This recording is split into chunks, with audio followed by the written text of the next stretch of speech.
인스타 맛집 사진을 보면 먹어보지 않았음에도 가고 싶다는 생각이 듭니다. 욕쟁이 할머니가 하는 밥집은 맛집이라는 생각이 들죠. 100% 깨끗한 물티슈보다는 신생아용 물티슈가 더 좋아 보입니다. 이렇게 사람은 수치나 비교에 의한 증명, 이성적인 판단보다 좋아 보인다, 맛있어 보인다 이런 감성에 의한 판단을 내리고 그걸 우선순위에 두게 됩니다. 남녀의 경우는 어떨까요? 마찬가지로 남자의 경우 귀엽고 섹시하고 예쁜 걸 최고라고 느끼는데 결국 성적으로 끌리고 본능에 속한 감정적인 판단을 우선시한다는 거죠. 자, 이게 오늘의 핵심 내용이요. 사람은 감정적인 판단을 합니다. 여자의 경우는 어떨까요? 직업 좋고 키 크고 몸 좋고 돈 많고 이런 사람이 좋을 거라고 느끼시죠? 이성적인 판단 근거가 많을수록 좋게 느껴지긴 합니다. 하지만 그렇다고 그 조건에 의해 사랑, 좋아하는 감정이 형성되진 않죠. 조건이 안 좋은 사람보다 우선순위가 되긴 하겠지만 감정적인 판단을 들지 않으면 결국 남으로 끝나버린다는 거예요. 잘 모르시겠는 분은 단순하게 이렇게 생각을 해보세요. 여자가 뭐 대기업을 다닌다, 서울대 출신이다 이런 얘기를 들었을 때 흥분되나요? 좋아하는 감정이 생기나요? 그거랑 똑같아요. 애초에 남자의 키, 몸매, 돈, 조건 이런 것들은 이성적인 가치로 감정적 동요가 쉽게 일어나지 않기 때문에 이성적 가치 어필은 종종 잘못된 결과를 가져오곤 합니다. 그럼 대체 어떻게 해야 감정적으로 만들 수 있냐? 이런 생각이 들 수 있는데요. 아니에요.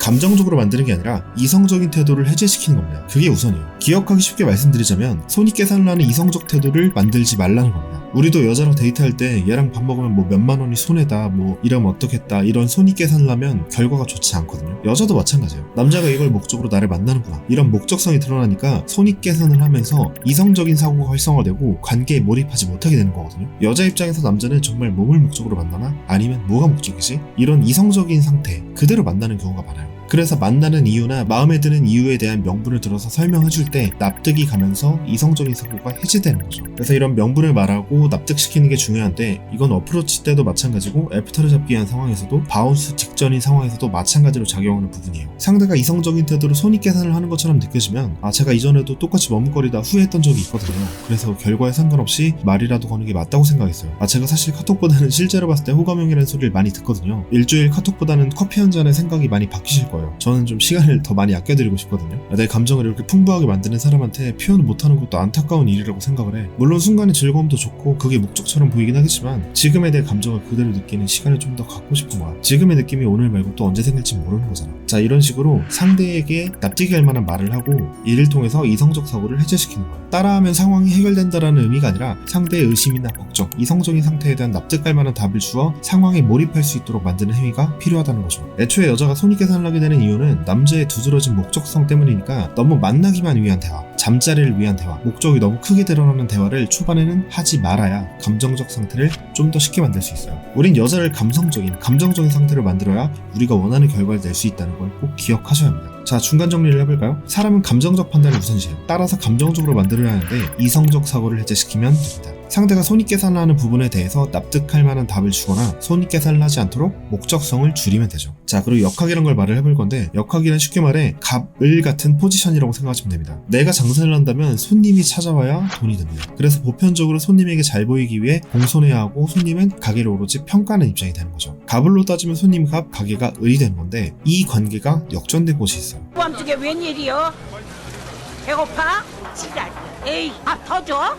허먹어 이놈아. 자, 이런 식으로 식당에서 욕을 하며 퉁명스럽게 식사를 내어주는 할머니를 보고 욕쟁이 할머니라고 하는데 손님에게 잘 보이려고 노력해도 모자랄 판에 반대로 욕을 하는 이곳을 사람들은 가보지 않아도 맛집이라고 인식을 하고 일부러 욕을 들으러 가보고 싶다는 생각까지 합니다. 일반적이지 않죠. 보통은 어떻게든 좋은 혜택을 주면서 갑인 고객을 모시려고 하는데 욕을 하고 심지어 욕을 들으러 찾아간다? 게다가 욕을 싫어하는 사람이 이 식당에 들어갔을 때도 긍정적인 반응을 해요. 여기는 음식값이 얼마니까 이런 대접과 이런 맛이 있어야 한다. 이런 손익계산 이전에 할머니가 준 밥, 집밥 같은 맛이 날 것 같다. 그래서 좋다. 이런 감정적인 판단을 하게 되는 겁니다. 돈 내고 밥 먹는데 욕 먹어도 기분이 나쁘지 않은 이유는 아들같이 손자같이 더 챙겨주려는 따뜻한 마음씨, 다정함 때문에 진짜 내 할머니 같은 느낌이 들어서겠죠. 하나라도 더 챙겨주고 싶고 배걸지 않았으면 하는 그 마음, 그게 우러났기 때문에 괜찮은 거지 컨셉으로 돈 벌기 위한 행동이었다면 용납되지 않았을 겁니다. 그런데 대부분의 남자는 돈 벌기 위한 목적성이 가득한 가게처럼 불쾌한 느낌을 줄 때가 많아요. 여자에게 접근한 이유가 본인의 이익을 위해서인 티가 나면 관계에 순수하게 몰입하게 될 수 없는 거죠. 남자는 여자를 꼬신 티가 나요. 목적성이 두드러지고 그래서 여자는 손익계산을 하며 남자를 평가하는 입장이 되어버려요. 여자에게 더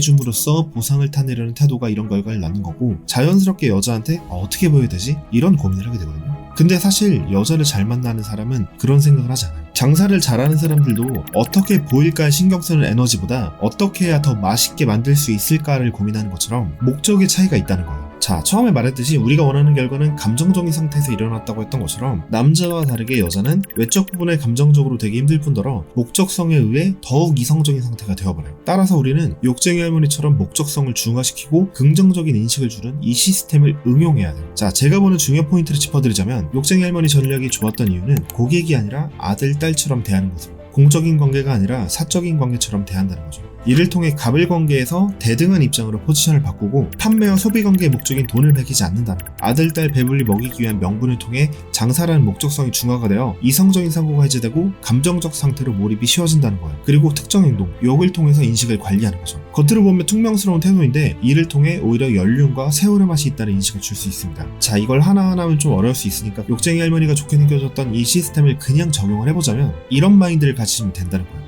친구처럼 편하게 친해져야지 좋은 사람처럼 보이려고 가식적인 모습을 보이는 건 결국 상대를 속이고 실망시키는 지름길이라고 생각을 해. 진짜 좋은 관계를 위해서는 내가 만나는 사람이 어떤 성격인지 파악하고 내가 좋아하는 걸 같이 해줄 수 있는 사람인지 내 단점을 나쁘게 보기보단 커버해줄 수 있는 사람인지를 중요하게 판단해야 된다고 생각하는 편이야. 개인적으로 그 단점까지 나쁘지 않아야 서로 오래 즐거운 관계가 된다고 생각을 하거든. 그리고 그 이후에 그때 잘해주고 싶은 마음이 커져서 평소와 다르게 노력하는 좋은 모습을 보여주는 게 진짜 노력하는 좋은 태도라고 생각을 해. 그래서 난 내가 좋아하는 거 하고 싶은 거 그냥 편하게 제안을 하는 거고 내 앞에 있는 사람이 얼마나 예쁘고 가치 있고 이런 것보다 나랑 얼마나 잘 맞을지 그게 중요한 거야. 이런 식으로 여자와 어떻게든 잘 되려고 노력하는 게 아니라 이런 마음가짐을 갖고 행동할 때 좋은 사람이라는 느낌을 갖습니다. 좋은 사람처럼 보이기 위한 가식적인 모습을 내려놓고 솔직하게 속을 터놓고 만난다는 느낌을 줘야 된다는 거죠. 지금까지 남자는 꼬시기 위한 입장을 여자에게 보여줌으로써 여자는 남자를 평가하고 남자는 잘 보여야만 했는데 꼬시는 게 아니라 서로 잘 어울리는지 확인한다는 입장을 취함으로써 여자 입장에서 손익 계산을 하지 않게 되고 감정적인 상태로 쉽게 만들 수 있게 된다는 거죠. 자, 서론이 길었다고 느낄 수 있어요. 근데 이 모든 것의 행동은 사실상 간단한 거거든요. 그 작용기제를 제대로 이해하기 위해서는 다양한 설명이 꼭 동반될 수밖에 없는 거고, 그래서 최대한 많은 내용을 예시로서 알려드리고 싶었어요. 역학이라는 부분은 제대로 깨닫게 되면 되게 쉽지만 배우지 않으면 전혀 예측하지 못하고 놓쳐버리는 부분일 수밖에 없어요.